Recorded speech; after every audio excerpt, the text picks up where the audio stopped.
Ladies and gentlemen, welcome to the Purple Kirk Podcast. I'm here at the Minnesota Music Cafe with the one, the only, Jellybean Johnson. Jellybean, thank you so much for being here with me. And special shout out to Jeff Luna and Marty Bragg for setting this up for me. I really thoroughly appreciate it. So let's talk about the fact that you killed it on Monday night with the Nothing Compares to P show. I'm telling you, we all weren't there at the show. This man right here, I know he's well known for playing the drums, of course, with Morris Day and the Time. But if y'all don't know that the man can shred on guitar, let's just talk about that for a second. What did you start with first, guitar or the drums? I started with drums first. My mom, it started around 10 years old. I was beating on pots and pans and stuff around the house. Yeah. And, she would always buy me these drum sets, man, from the ages from 10 through, 12, 13. She'd buy me these little paper drum sets, and I'd get them Christmas Day, and my Christmas night, they'd be torn the hell up. And then I would have to go back to beating on the coffee table and all that stuff.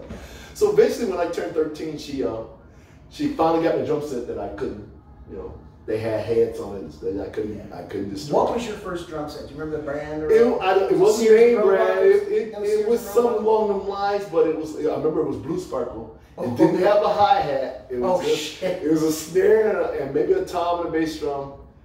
And I think she got me a floor tom later, but I didn't get a hi-hat till much later. And it turned out that was my favorite thing on the drum set, so I was really, I finally got one. But but then, I just started thinking, and then she put me through lessons for about 6 months, but I started complaining about that after a while because, when you're a kid, a little shorty in Chicago, urban Chicago, you get up at, 8 o'clock. You gotta be at school at 8 o'clock in the morning. And so that's cool 5 days a week, but then Saturday come and your drum lessons at 8 o'clock in the morning. You don't want that. And then the teacher's teaching you like Jerry Lee Lewis stuff and rock and roll shit. I want to learn James Brown. Yeah. I wanted to be Clyde Stubblefield, Jabbo Starks, somebody. I would put that funky stuff.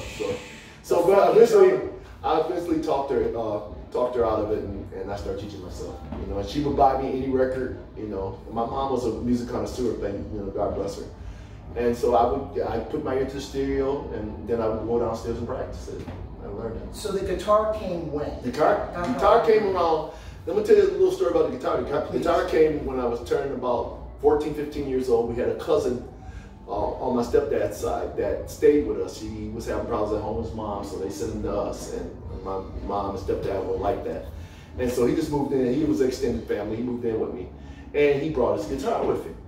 And I noticed, I got interested one day. He's a few years older than me.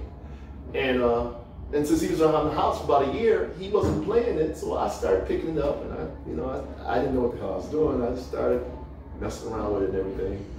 And I kind of got a feel for it. So I started, and I got a little good at it and stuff. About how old were you when you... I want to say this was about 14 years old. And so I got it and stuff. So anyway, about a year later, his mom told me to come back home. So he took the guitar. So he took the guitar. He saw I had got good at it and stuff. So he just took it. Like, no, that's mine. It's too good. Yeah, give me that. So once again, my mother stepped in and bought me those cool, it was Tesco Del Rey. I think she bought it from Sears or somewhere, Sears Roebuck. Everybody has and I had it all the way till I was a senior. Story, right? And I had it all the way till I was a senior in high school. And then when I graduated from senior, my mom's president bought me a 1974 Stratocaster, man. She bought a B-sharp music.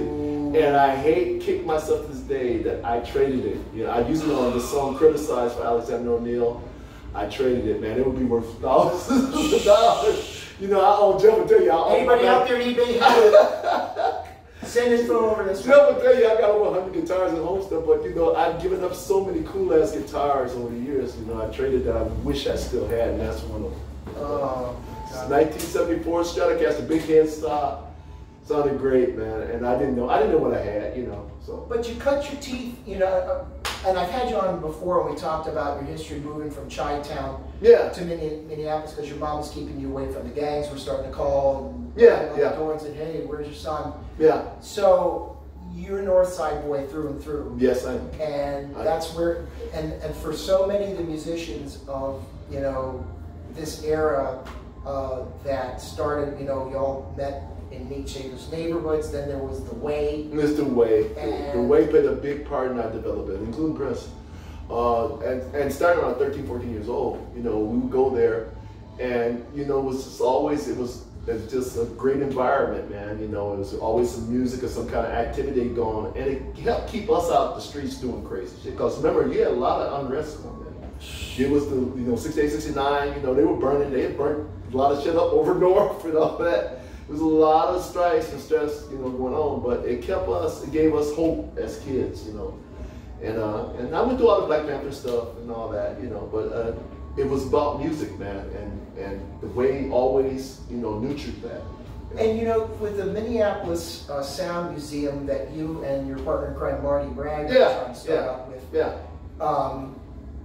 considering that the black population in this area, even now, at this time is less than 1%.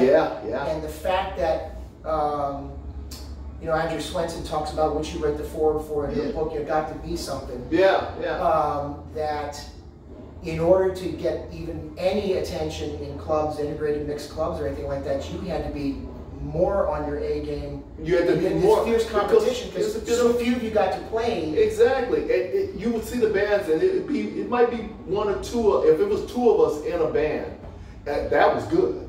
And all black bands, that was taboo. But you had, if you had more than two, wasn't it that you couldn't play in white clubs? You couldn't play in, I mean, that was the going thing. You couldn't, you know, they wouldn't flat out tell you, but they would tell you because they wouldn't let your band play. It didn't matter how good you were, you know. So there was a couple bands that had two, but they were lucky, they were really good. But for the most part, if you had too many black people, you were not going to get the gigs out on the strip at the Eddie Webster's and the different places like that.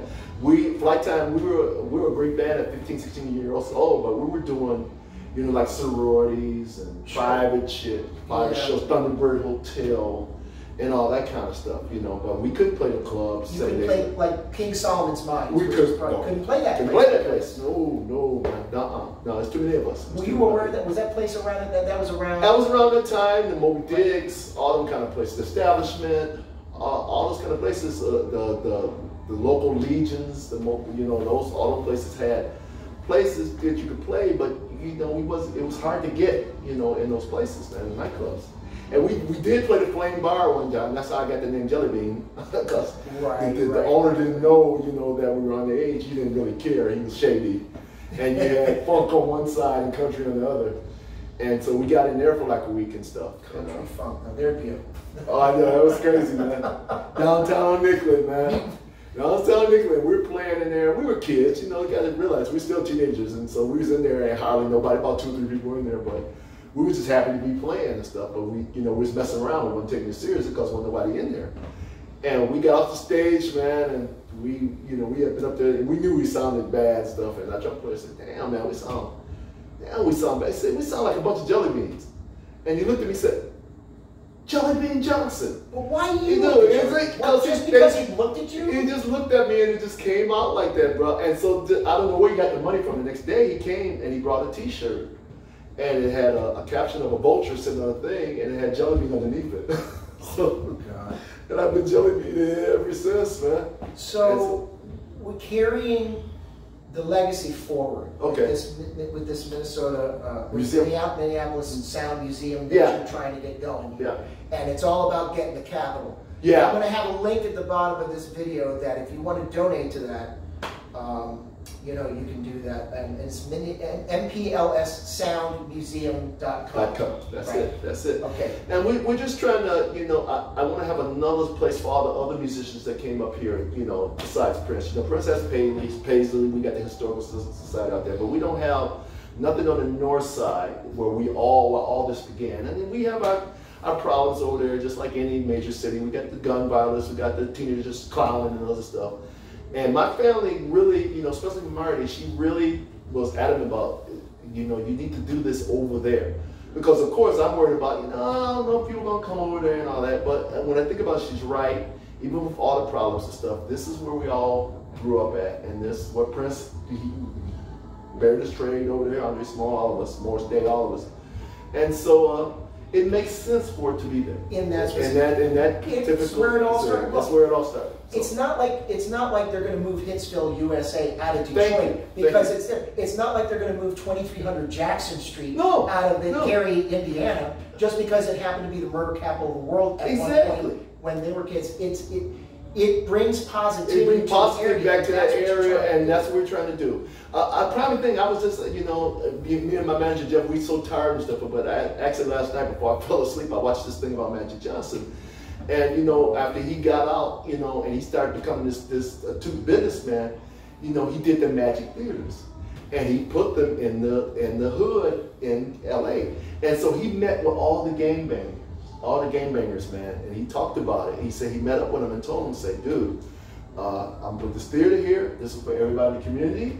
I say, I know y'all got beef and everything. Whatever beef y'all got, do not bring it here. We don't need, this is a positive place. We want people to come here and feel safe. And we don't need y'all coming in here shooting up the place and being mad at each other. There. And he had no incidents because he met with them privately, 6 or 7 of them from each side. And that's dangerous as hell back then. And he's Magic Johnson, and he met with him, and he never had any incidents, like that, where they would come and shoot up his theaters, because you can't have that. And who knows, maybe I might have to have that conversation.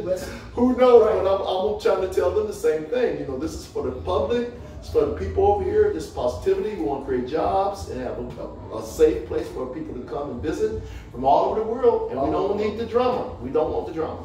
So, just before meeting with you today, I got my Juicy Lucy on at Matt's Bar. Oh, man, I haven't been there. Oh, you got to go. I used to love them. Okay, so on the way there, I happened to stumble. I took it through the George Floyd. And I met with this guy whom you would love, and I want to shout out his name, Marquise Bowie. Okay. He's part of the Agape movement over there in the South.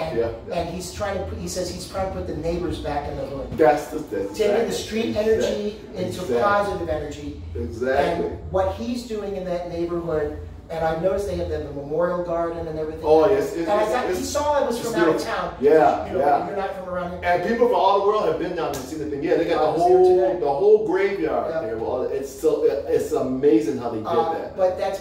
But in a way, it's bringing that positivity, using bright colors and all that. And what you're doing with with this idea of the proposed the same kind of thing. Now, just bring positivity, bring something to the hood. So the vision for this is not only just to bring the positivity, but to keep this legacy going, not just for artists of the past that people would know. Oh, but we're gonna have an event space. We're gonna have a thing for my stepson who passed away recently. We're gonna We're gonna have a studio in there, and we want to. We have a merchandise space, studio space, all that kind of thing. And a recording space. And a recording space. Right. And so, we're trying to bring this positivity stuff, just like Prince did. The whole city of Chanhassen thrived once Prince moved out there. It was just a shell of what, when he first moved out there. And I remember going out there was nothing around. Barely farm country. Yeah, it's farm country. Barely a grocery store. I think there was a Barley's or something, But now you go out there, you don't recognize it. Right. And this is what I'm talking about, And he brought so much positivity into the neighborhood and all that. And I want to do that in the north side. The north side keeps building up, but still, we have such a bad reputation over there. I mean, justifiably so, but we have such a bad reputation that we got to get some positivity in the community so people won't be scared to go over there. So. I mean, where I'm originally hail from in Baltimore, Maryland, it's the same thing. And you got to repurpose and revitalize. And currently, near the Philly metro area, and we're having lots of problems with carjacking. I see that, and the mass shootings, and all this stuff is out of control. It's out of control, and it's heartbreaking. But we just got to keep going, man. And and Jeff, tell you, I travel all over this country now, and I'll be lying to you to be saying when I'm on stage, that's in the back of my mind, because they won't pass any laws right now. There's been 233 mass shootings all over around the country. I mean, that's too much. So some laws, they got to do something about that, man. And the last thing you on stage, when you're on stage, you don't want to be thinking about that. You just don't. No, you don't. Yeah. No, you don't. Well, I want to thank you for your time, but I do want to mention, if you don't mind, that small token of my appreciation is I'm having a dance party on Friday. And I'm honored I'll be there. that you're going to be there. So come you heard it here first. Come on, see us. It's called Dance for MPLS. Yeah. And all the proceeds, it's $19.99. That includes all the ticket service fees. The food is provided. The drink is, well, I got you. But the food was provided. DJ Michael Holtz is going to be there from 7 until 11, spinning the tunes. But all the proceeds are going to go to their foundation. Because for those of us that grew up with this music, though we want people to remember Minneapolis, obviously for George Floyd, we don't want the incredible cultural fabric that you all gave us and the gift that you all gave us and continue to give us. For decades. We want the Lizzos of the world and the future. I love her about it. Oh, I do too. Lizzo, go buy her record, man. About damn time. But you know, she's funky and she's a musician. That's the other amazing thing about it. She's a great musician. But tonight you're with Jaybee and the Routine, which he's here every Wednesday night with the Minnesota Music Cafe. From 7 to 10. And this man plays. I mean, do you ever rest? Do you ever get sleep? Jeff, Marty, they get on me, but I'm outside Kansas City with the time this weekend, and I'm outside Arkansas on the weekend. Go see more State of the Time. You're all with Cool in the Gang, is that right? Not this weekend. We were with Cool in the Gang last weekend. Okay. But we'll be coming to your town, so just show up. I can't wait. All right, folks, you'll see on the bottom here all the links to more State in the Time, Jaybee and the Routine. Jellybean Johnson's, of course, our forthcoming album. Didn't even talk about Renaissance. Brand new single. We have a brand new single. Is that also the title of the new album, or can we reveal that yet? We're still working on that. Okay. We have a new single called Renaissance. It's got Dr. Fink on keyboards. Dr. Fink, and it's produced by Official Biz. That's which they were here. They were here playing. For Nothing Compares to Being, and they killed it. Yeah. Killed it. So check it out. Go check out Official Biz. Check out all these folks. Thanks for tuning in, and don't forget to hit like and subscribe. And don't forget, donate, donate, donate. We need this museum to be up and running ASAP. Thanks for tuning in. Appreciate it. Much love. Keep it real. Peace.